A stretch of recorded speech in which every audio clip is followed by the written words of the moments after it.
Everybody, great Saturday afternoon. Brian Fetzer here. Just a Cup, world's greatest team.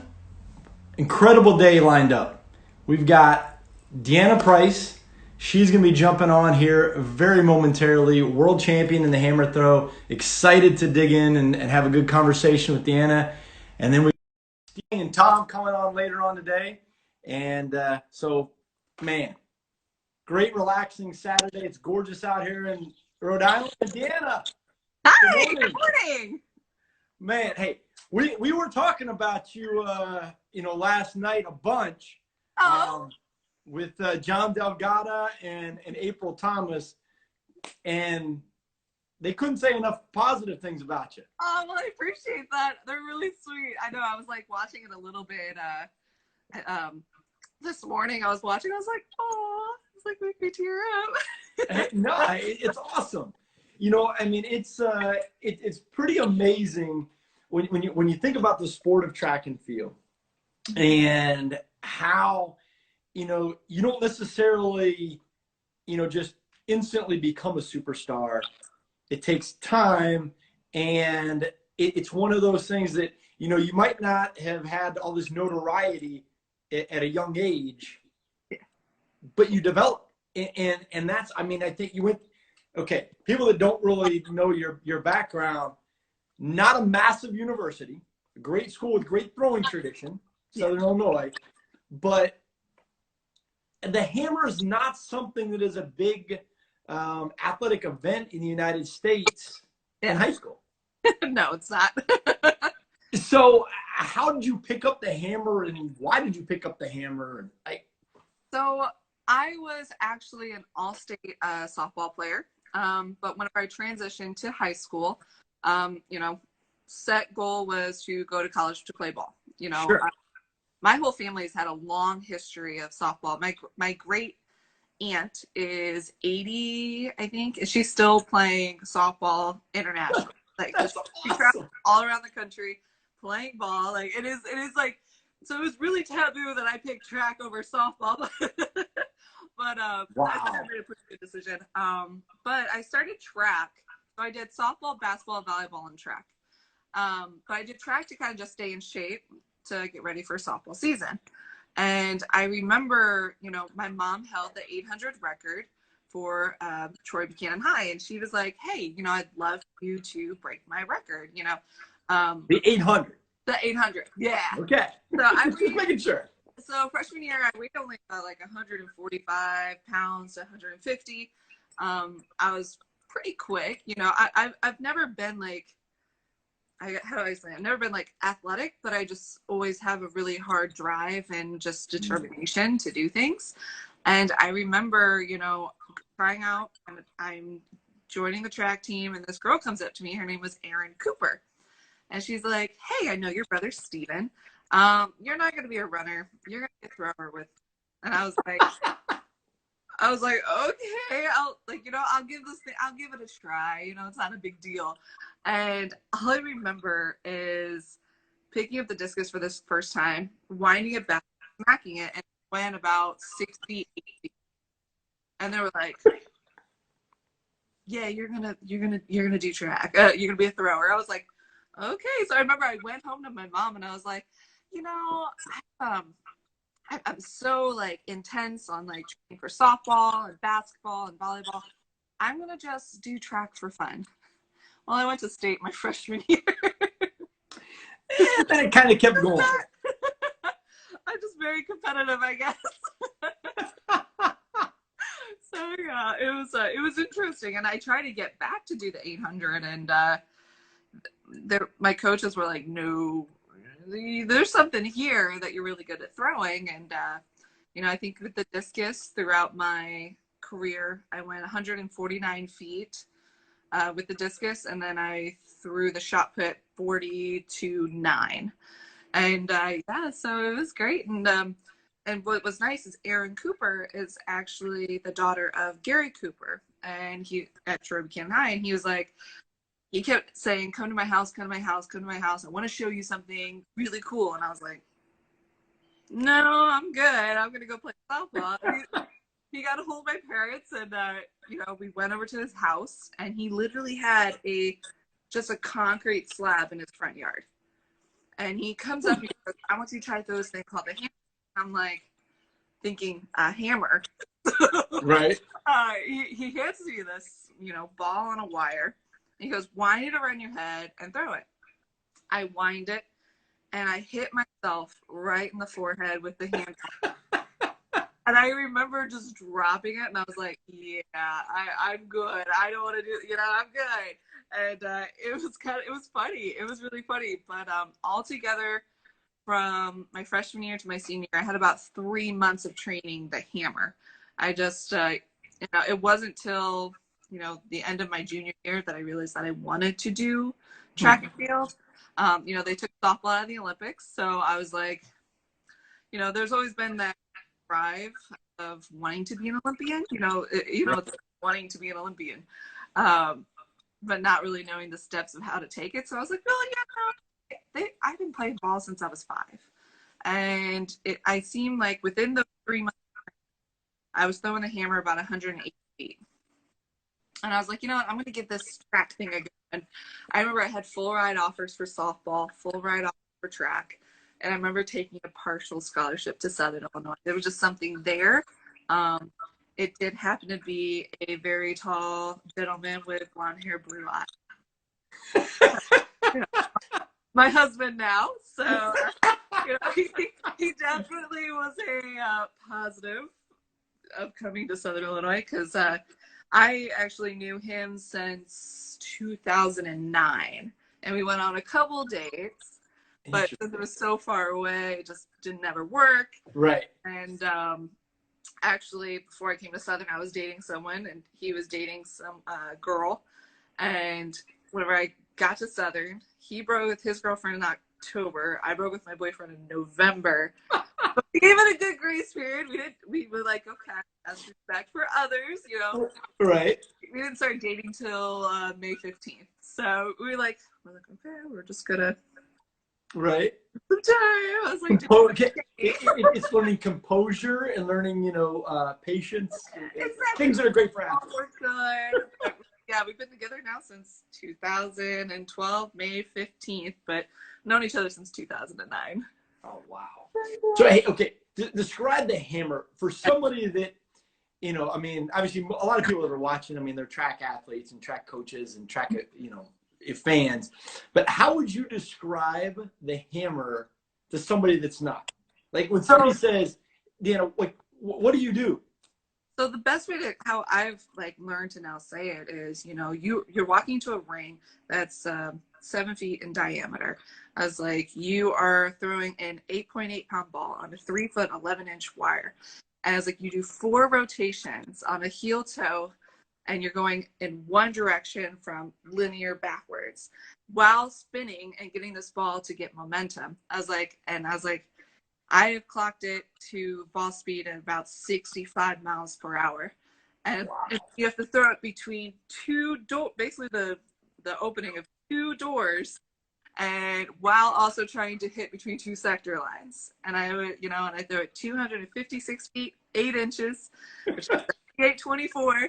I was like, and that is, you know, just to kind of like put in perspective of people's minds, like the hammer is about the weight of a cast iron skillet or a brand new baby. A brand new baby. Yeah. You don't want to throw brand new babies. Cast iron skillet. That's a great analogy. I mean, like a cast iron skillet, because I mean they're so common in somebody's houses when you pick one up and. Yeah, because a lot of people, because a lot of times whenever you're doing it, because it is momentum, it's a counterbalance, it's trying to make it go. And so when you're watching it and you actually do it correct, it looks effortless. It just looks like the ball is just moving. And so a lot of people are like, oh, it looks easy. And, you know, I was like, if you look at my medical background, it is not that easy. I'll never forget when Coach John handed me a heavy hammer for the first time. It was my freshman year. And I was throwing it, and I didn't counter correctly. I should have been smart and just let it go. But instead, I held on to it, and it lifted me off the ground and smacked back down, and I ended up breaking my shoulder blade in half. Yeah. Oh my gosh. Yeah, snapped my shoulder blade. I was out, but I've been very, very fortunate. I don't know why, but I do heal pretty quickly. I was like, and I was back with throwing in about a month. So, Wow. yeah, it's been great. My freshman year, I went true freshman, no redshirt. Went 62-30. Sophomore year, I went. I wasn't very smart my sophomore year. I went 65-60, but Okay, you got to expand on the wasn't very smart part. the not smart part was I didn't know the balance. So for me, it was I wanted to be skinny. Okay. But with each individual athlete, you understand that there's a perfect body weight for each athlete. Sure. So for me, I got down to my freshman year, I got up to about 190, 200 pounds. My sophomore year, I got down to 165 pounds. That's great. Yeah, that's Yeah, definitely a little different for a thrower, for sure. Yeah, it was not great. I just thought, I'll just get small and I'll just try this. And all my power went out the door. Right. And I went and I still threw well. I went 65, 60. And then I ended up, I got 8th at NCAAs. Freshman year, I got 10th. And I remember Coach John tearing me a new one. And he was like, if you want to be serious about this, you actually have to understand the sacrifices that you need to make. Right. You can't be 100. He goes, our program is not for a 165-pound girl. He goes, you have to understand that you need to just at least be in the 190s to 200 ranges if you actually want to do something. He goes, you're getting fatigued, you're not being consistent. So he definitely and on top of it, JC Lambert at that time, he was a senior, and he was like, he's in my ear too. He's like, hey, we have to find the perfect body weight for you. Right. And you need to be able to understand what you need to do, because, for me, I did have an issue with body imaging, which of course, now I'm very, very, love who you are because of what I have through. And and that's a huge part for any athlete, male or female, that understanding what's best for you and what you do. I think that's exactly. I think you said that perfectly. If I got down to different body weights, so if I was the size of Maggie Ewan, I couldn't do what I'm doing. If I was where I was, the heaviest in 2014, my third indoor meet, I blew my knee out. I was about 210 pounds, and it was actually a shot put. I hate the shot put. I still threw it 16-30. Still threw it 60-30. I would always have fouls 17 to 18 meters, but I could never keep it in. I always hated the shot put. It's just not my thing. Right. Fight about this. And so I blew my knee out, tore my MCL, stretched out my ACL and PCL, got tight on the toe board, and my knee went. Ooh. Wasn't great. That was probably my longest injury. That was 9 months out of training. Oh my goodness. So I got past the, be small, but then I was eating to be big. So I got up to about 220 pounds of not good weight. And I remember, I thought I was going to redshirt that indoor season. And Coach John and Connie came up and they go, Deanna, they called me in their office. You have 4 weeks to get for indoors. And I was like, I remember I cried probably every single day of those 4 weeks. Because I was like, because it's not just, being physically ready for it, but it's also mentally prepared. The mental part, yeah. Because when you're sitting there and you're like, you can't do it. So it's really switching it to, all right, if they think I can do it, what can I do to be better? How can I make this stronger? How can I be better? And I remember just, I was like, well, I don't have the strength. So mass moves mass in the weight. So I gained more weight. So I got up to about 240 pounds. And I remember, I was throwing pretty well. And I made it to indoor nationals. I think I came in at 12th. And I ended up walking away with third. But there was also another story on that part. I wasn't the greatest. I was doing good. I was kind of getting really fatigued, and I was training really hard. I was getting kind of exhausted. And JC comes up to me and he goes, "All right, if you win indoor nationals, I'll propose to you." Let me tell you something. I threw a 3-foot PR at nationals, and I was going around to all of the officials, the umps, the day before, or the girls. I was like, "Hey, if I win this, I'm getting proposed to."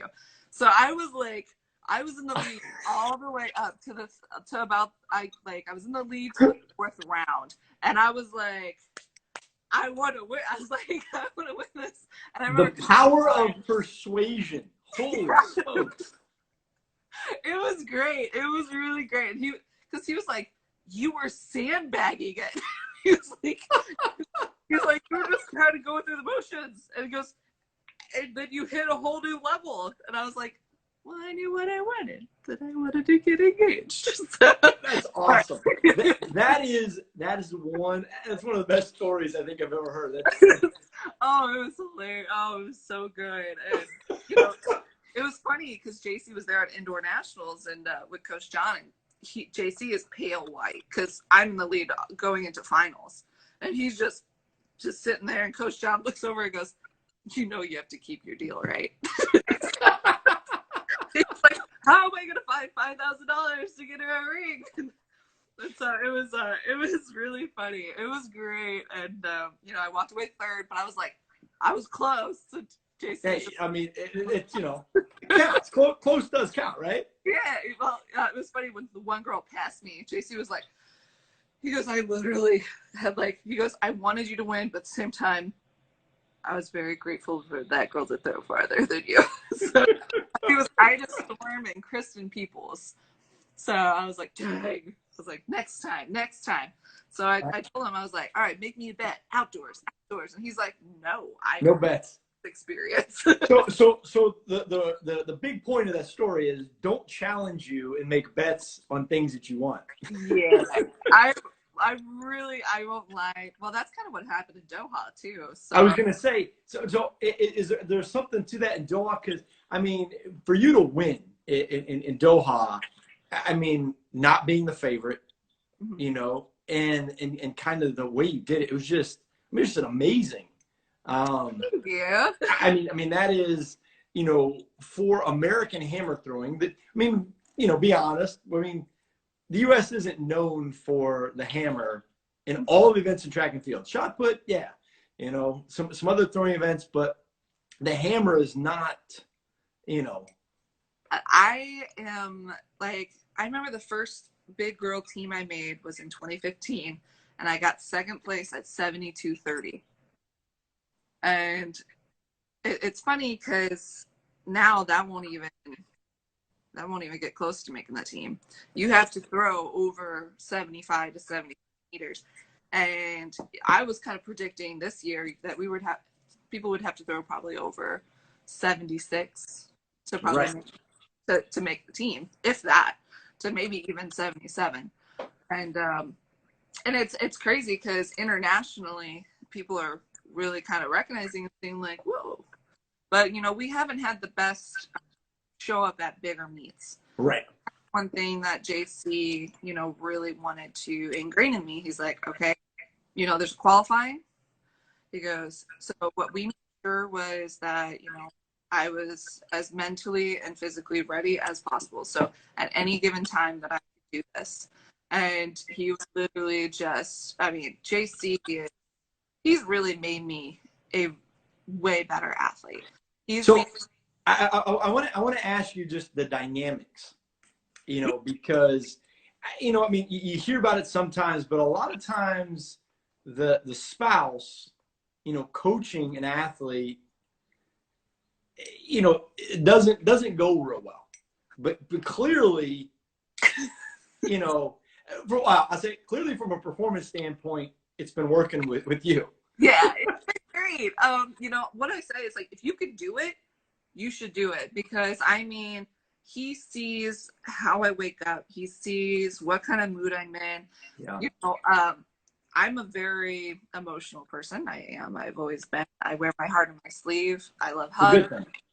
thing. JC, you know, it'd be even watching a TV show that would get me up, put me in a bad mood. And I'd just be like, I don't know if you've seen Shameless, but I was like getting upset about the show. And he's like, that's it. You're only allowed to watch Disney before you go to practice. So, and it's just like that really good, you know, we work really well together. We do have to separate it though. There is that point where, you know, when we're at the field, he's Coach Lambert. He's not my husband. He is Coach Lambert. We get there, we'll be practicing, and you know, he'll be like, okay, here's your warm up. This is what I want you to do today. This is the distances that I'd like you to try to hit. And so he is very, very much 100%. Like, if you can pull it off of having your significant other or just somebody who knows and lives with you to be able to help you with this, if you can pull it off, it makes 100% way better. He is Right. I mean, the whole relationship and communication part is so vital in the performance. Yeah. Without question. What do you think? There's something that you guys have done, you know, recently in training that's kind of, you know, taking you up? Is there something that's, you know? It's just that extra 5%. It's honestly, he's like, we sit down and we talk about it. You know, we know my perfect body weight for when I'm throwing. So, you know, it is how I eat, how I sleep. It's how I wake up.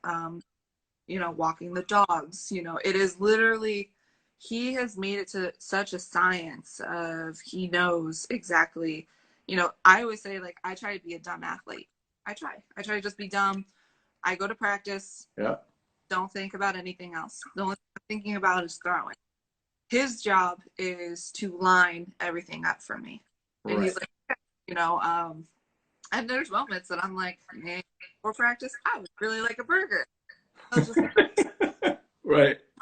No, you're not gonna have a burger. Or if I do, you know, it's like, okay, you can have a burger, no cheese, one bun off, all the lettuce, tomato, all that, and you can have like vegetables as your side, you know. And he is like, he's really good at that. I say what's really awesome is, like, you know, when he comes home, we talk about it in the third person. So if we disagree about something, I'll be like, you know, Coach Lambert was being a really big butt today. And then he will go and he'll just be like, well, I heard he had this athlete that just wasn't, you know, really working with them and kind of being a little sassy. And I'll just be like, I feel like you're a little biased about this. So, That's awesome. We do really well. If we ever do disagree, you know, we keep it at the field. I was going to ask that. And we keep it in the car. You know, we don't, because I am a volunteer coach at the university. Okay. We are kids as well. So if we are disagreeing about something, it is usually like after practice, you know, I'll come back and we'll sit in the car, we'll chat. Like, it is, if we ever disagree about something, it's like fine. And then and he always wins because he can make me smile. And it just, it makes me so angry. I mean, just in a short period of time, I think you smile, you know, probably a substantial amount. I do. I smile a lot. I was like, it is like, it's really funny because my friends internationally, they're like, I'm kind of known as the international hugger. So when I'm at competitions, I'm like, Joanna! Or you know, this whole social distancing thing might kind of put a damper on that, right? It has made me so sad. I just saw a good friend of mine that I haven't seen in a long time at the grocery store, and I literally started going up, and Jason's like, "Stop!" I was like, I just need a hug. I just need a hug. I can completely understand that. Yeah, I'm with you on that. It's hard, but you know, I told JC, I was like, okay, if I hug people, you're gonna have to hug me like 4 times a day. There you go. A minute each. Well, you mentioned international. What has been one of the best places you've had a chance to visit internationally as an athlete? So I don't really go out and visit. I'm What very was the most unique city you went to? most unique. I love Japan. Oh, I love Japan. Japan was awesome. You're like the third athlete that said that. That's pretty Like, cool. well, it's just the culture and Mm-hmm. how they have rules and they're just really, really like just really enriched and they're always really happy. So to me, I'm like, Mm. I Good thing. belong here. So, Definitely a good thing. good, genuine people. When I was there in 2015 for training camp to go to Beijing, I mean, just good people, good, like very nice. Another one was actually, some people complained about Doha, but the rules are, women have to cover their shoulders and they have to wear long pants. But they were very, very nice and kind, and they, have rules and they have things that are set for a reason. But they're not going to budge on them. But they were very kind. Like hammer practice started at I think like 8 p.m. one night, and everyone was done. I think it was like 7:50, and I was like, "Oh, okay, we're good. I'll just go in, start warming up." I was like, "No, no, no!" Like it was 8 o'clock on the dot is when we could start, and so they had certain rules and regulations, but every place that I've gone to, I've had a really good experience. Just different people, and I like it. And, I'm trying to think of any bad experience. I was like, there's only one. Oh, you got one. I have one. Rio. When I went to Rio, we were driving up to the naval base for practice. Okay. And I remember looking over to the right, and I saw this guy. He was like laying on the ground. I thought he was sleeping, and he was like in a really weird position. And I was like, oh, like that's he's so funny. Why does he look like that? And I remember like taking pictures, and JC was sitting there too. He's like looking at it, and they had to like search our bus to make sure nothing, I guess bombs or whatever would go over. And it was like 5 minutes. This guy wasn't moving, and I was like, just started looking, seeing if he was breathing, and his chest wasn't moving. Next thing you know, here comes an ambulance, literally picks him up, puts him in a bag, zips him up. So next thing I know, I was like on my phone, I'm like, delete. Yes. I'm like, great, my first dead body at the Olympic Games. All right. So it was interesting. That's not going on their tourism brochure. Like, a lot of people really like worried about Zika, and I won't lie, anytime I saw a mosquito, I had the, spraying them. But I will say they were very hospitable, very, very kind. It was terrifying because, our taxi guy and people would sell food in the middle of the street. So you're going like 60 miles per hour. Literally, they'll stop, put money out, grab food, and then go. I mean, it was absolutely terrifying, but they were very, very kind people. Like, there hasn't been a place that I haven't had, good, hospitable, kind people. People think, France, they're like, oh, they're stuck up. No, actually, when I went there, they were really nice. That's awesome. I only had really good experiences with people. That's awesome. So, hey, we're going to we'll let you leave after you answer this question. Okay. Okay. What were the emotions when you're crowned world champion? What went through your mind that last little bit? So I remember JC talking to me, and he goes, if you throw 76 meters, you'll medal today. I said, okay, no, I can do that. So I remember getting in the ring, first throw was 76, 80 something. And I remember, trying to control my energy and excitement. And I just remember being so excited because then Joanna came up with a big throw. And Joanna just joined, actually. Joanna just joined the feed. And I love, like, it was so hard because I wanted to be like, yes, let's go. And so I was just like, cool your jets, Stevie, cool your jets. And, you know, I was so, so blessed. And I remember, you know, going in, keep throwing, hit a 77.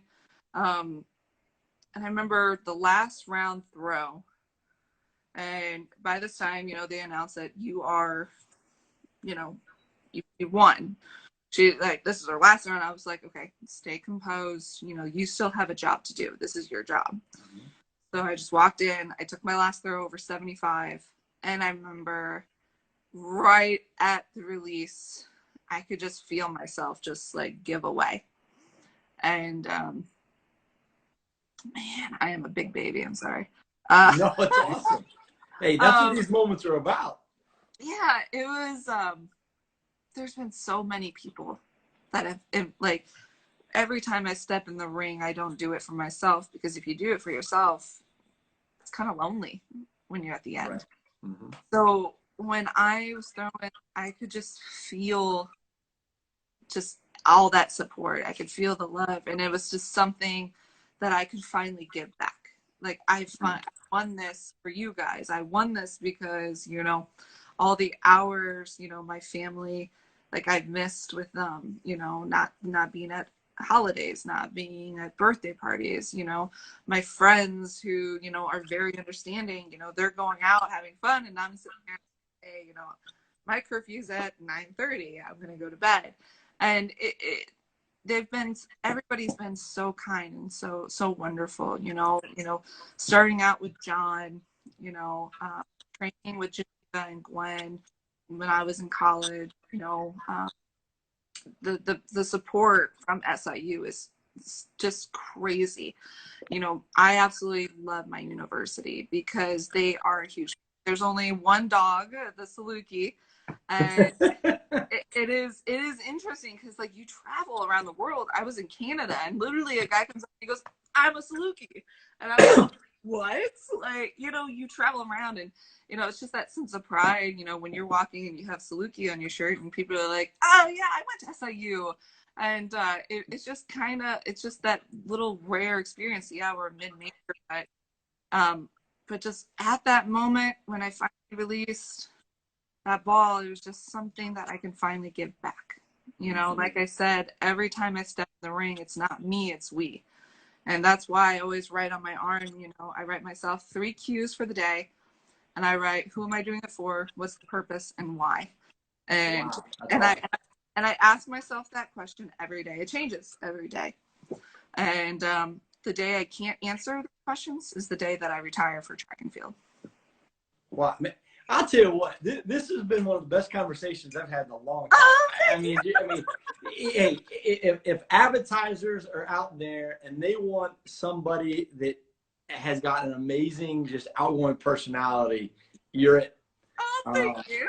I'll tell you what, it's awesome. You can see the passion, you can see the excitement in your voice and in your face, and you've given some great.